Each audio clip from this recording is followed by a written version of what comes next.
Maybe you forgot to add it to the grocery list. Maybe you have never added it to the grocery list. But whether you like it or not, you need to make a pizza and have no yeast. How can you make pizza dough with no yeast? This goes the same for bread, cinnamon rolls, dinner rolls, and all those other fluffy delicious treats. Don't fear, as I have been in similar situations before.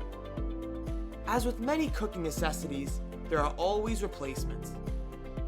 The dough made from yeast isn't really the yeast, but more the reaction that yeast has. Dry yeast will eat at sugar when exposed to water, causing carbon dioxide bubbles to get stuck.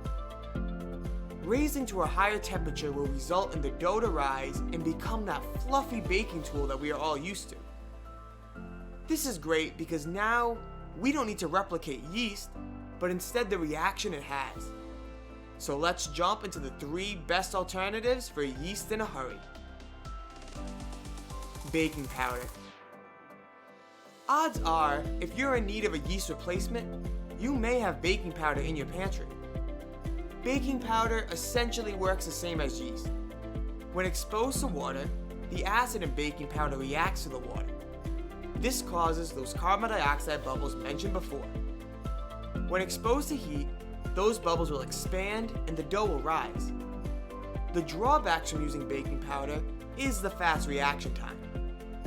This is why baking powder is often used for meals like pancakes and cornbread.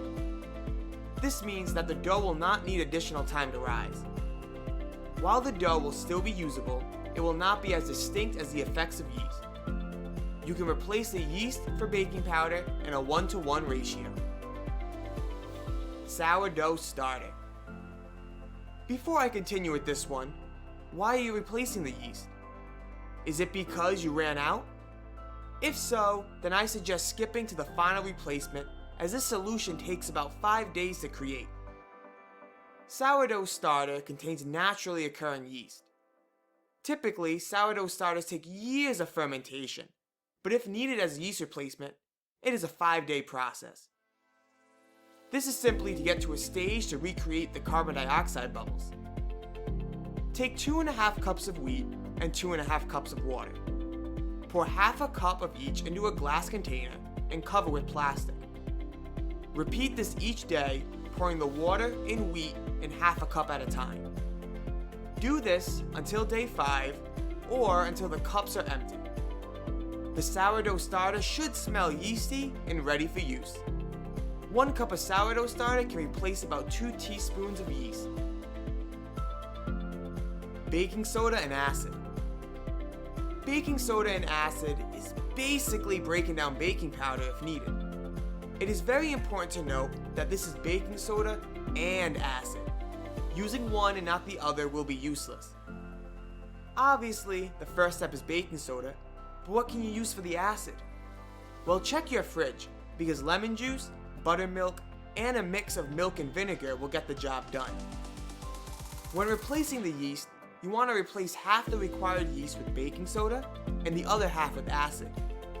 This will essentially be baking powder, so remember that there is no need for a time to rise. Conclusion.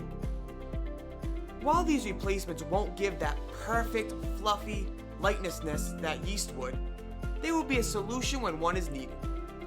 Baking powder is the most convenient replacement, but others are available if needed.